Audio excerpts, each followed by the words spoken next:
Welcome, everyone, to another episode of our Schlese podcast. Today, we have a special guest for our listeners, the founder of Schlese Saddlery Service, Jochen Schlese. We will speak to Jochen today and hear the passion and vision behind all that he does to help horse and rider. Jochen, welcome, and thank you for joining me today. Most of us have seen your saddle fitting videos on YouTube, the Schlese website, and social media. With over 1 million views, they have touched a lot of horse and riders. You have also written a very popular book, Suffering in Silence, that has had thousands of copies sold worldwide. You are a guest lecturer at many events and have fitted thousands of horses through the years. You also teach ergonomist courses through Saddle Fit for Life, all over the world to help educate as many people as possible.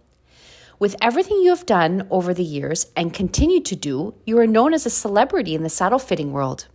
However, few of us really get to see the behind the scenes of Jochen Schlese. We are hoping to change that today with our podcast. Hi, Miriam. Thank you very much for coming up with this wonderful idea of doing these podcasts. I am very excited to share with you and the listeners my last 42 years as a saddle maker, saddle fitter, equine ergonomist, or saddle ergonomist. Back when I started riding as a little boy, never have I thought that I'd touch so many different horses worldwide. It was an absolutely thrilling experience to meet all different breeds, disciplines, equine professionals who all help and want to help to protect the horse from long-term damage. However, often we stand in front of something and somebody shows you something and then you say, oh wow, I didn't know this. And the guilt and the bad feel that I did this to my horse is horrible. And that's why I made this to my passion. I made this my calling to give me the inspiration to write the books, to make many different videos, movies. What I would like to make sure that nobody else ever loses their best friend from not knowing that saddles can hurt the horse tremendously up to long-term damage. So I'm excited to do these podcasts with you for our listeners, and I can't wait to get this out there. I wondered if we could start at the beginning. What made you and your wife, Sabine Schlese, come to North America? And what were your initial goals when arriving? That is an excellent question. We got that a lot in the beginning. Sabine and I was fortunate enough to travel the world for 3 months for our honeymoon. And when we came to Canada, we met this wonderful family, Hans and Eva Maria Pracht, who said to us that they need a German official master saddler for the first World Dressage Championship in Cedar Valley, Canada. That sounded excellent, and we jumped to the opportunity, and we set as a goal, let's see if we make it for the first 3 months, then we can see if we want to go back or stay in Canada. It was a no-brainer, as nobody in Canada or North America knew anything about saddle fitting, saddle making, or saddle adjustments. We were inundated instantly by these large European companies to do their warranty work. And I was, of course, a little bit overwhelmed with all that work. So thanks to my wife, Sabine, she, together with the Ontario government, made saddlery a recognized trade, what helped us to bring German master saddlers over to train Canadians to become saddlers. It was a wonderful start, and we never looked back. And now we're going into our 33rd year and can't wait to get each morning out of the bed to help more horses and more people, and have really turned everything around, because we're buying leather from Germany and now making saddles in North America and sell it back to the German. It's quite funny, but it really became a full circle, and that's how it started. It started by being the official saddler for the World Dressage Championship in 1986. Schleise constantly brings out new saddle models and innovations. Where do these models and innovations evolve from? I love to read, and I find it fascinating what science has given us from all this research, what they have done over the last 20 years to this day, and continuing on horse and rider's anatomy. For the riders, we know the majority of the riders now are female, and the female has 9 different areas in the female pelvis, what is completely different than the male pelvis. So if we sit with the seat, which is my pelvis, in the saddle and give the aids to the horse, obviously the saddle has to be completely differently made for a male or a female. Imagine a Western rider goes into a jean store and asks the salesperson, where are the lady jeans? And the guy has to ride rodeo or reining in lady jeans. Nobody would do it. But yet many, many women riding in the wrong gender appropriate saddle. They have a male saddle and compensate and have no soft seat. In the science from the equine anatomy, well, it's more that more and more universities really focus on how saddles are made wrong these days because they're done more on fashion versus on function. And with their new tools and with the ability to test all this, it is a no-brainer to really go back to the old ways where we measured horses more careful and the rider and made saddles individual to really avoid the pressure area on the horse and help to distribute the pressure properly.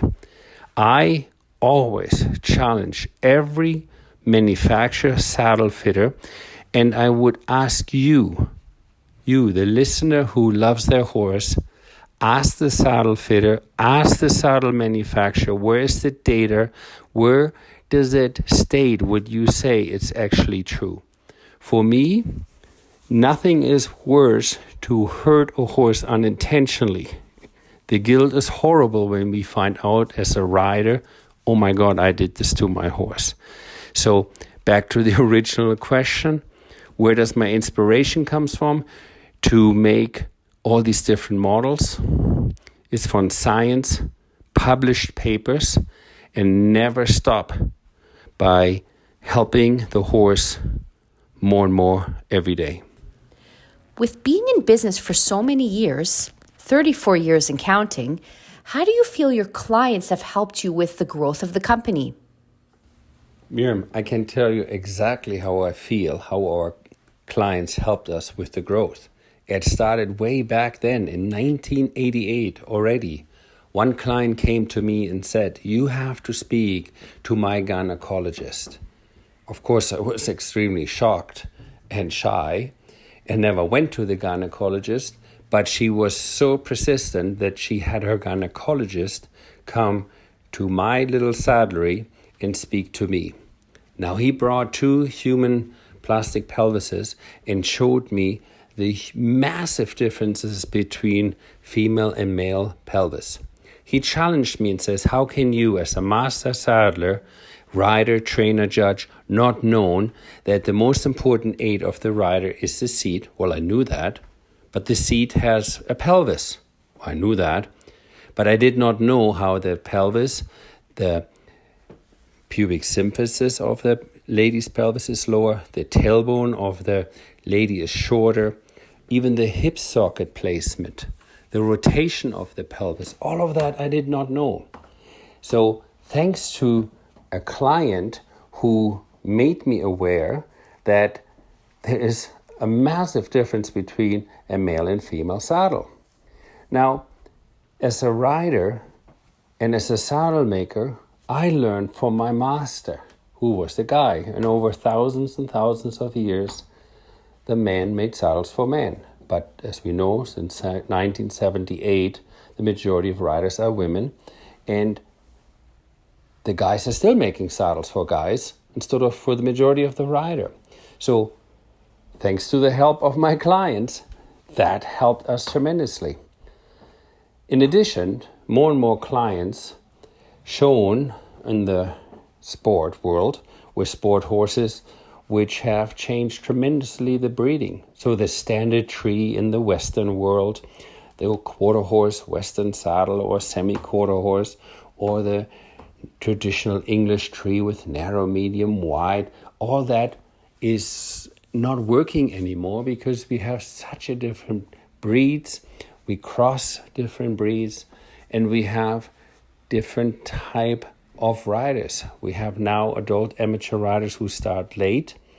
And with all of that, the request for having a different product for different breeds, for different type of riders, came because of the clients who put that request to us. And most of these clients are very, very involved with the horse. They love the horses a lot. And some of them are veterinarians and body workers who have then introduced me to another professor in another university. And before you know, I'm flying around the world, meeting all these wonderful professors in different continents, different universities, and yet they all look for the same thing. Why do we have so much problems lately in the last 15 years in the sacroiliac joint of the horses? Is it really just the bad riding? Have we really lost our way as a rider, as a trainer? Or has the equipment also failed us?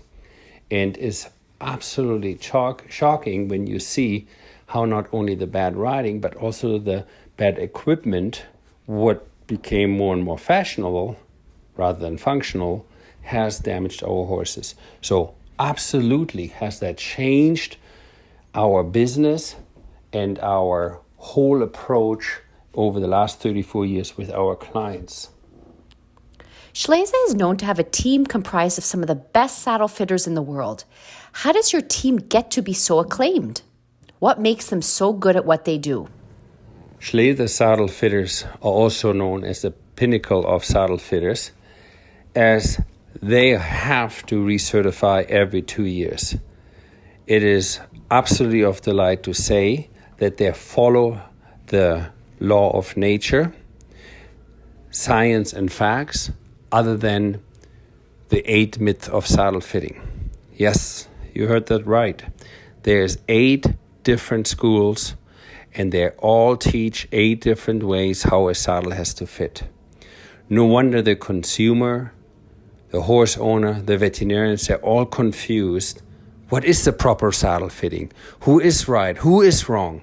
In the end of the day, when the horse is dead, when you look at the bones, the scapular, and you see how the tree points literally deformed the bones, or we see the massive increase in kissing spines, you start to wonder why so many saddle fitting schools follow and teach the wrong saddle fitting.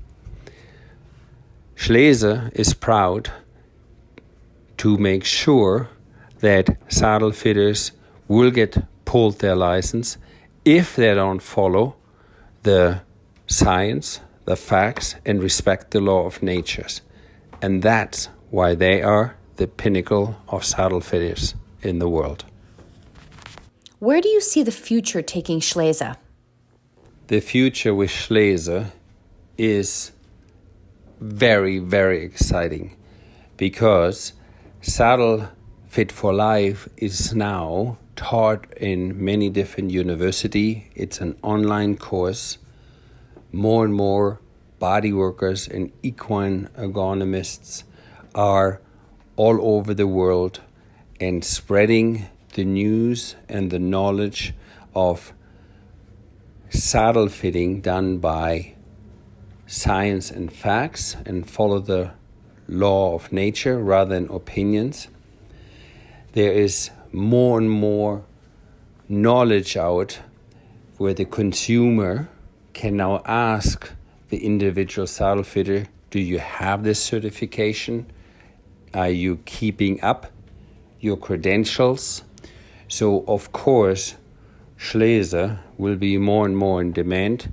But the exciting part with Schleese is that Schleese is teaming up with more and more other saddle manufacturers and coming out with incredible products, what will make it much easier for horse and rider to keep the saddle fit perfectly all of the time. Jochen, it has been an absolute pleasure speaking with you today, and thank you so much for sharing all the wonderful information and insight to the why behind what you do. Thank you, Miriam, for having me on the podcast.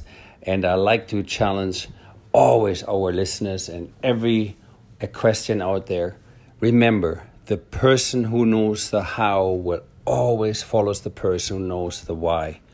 Go and ask your saddle fitter, your saddle ergonomist, for an 84 points evaluation, and stay tuned to many more great podcasts to come.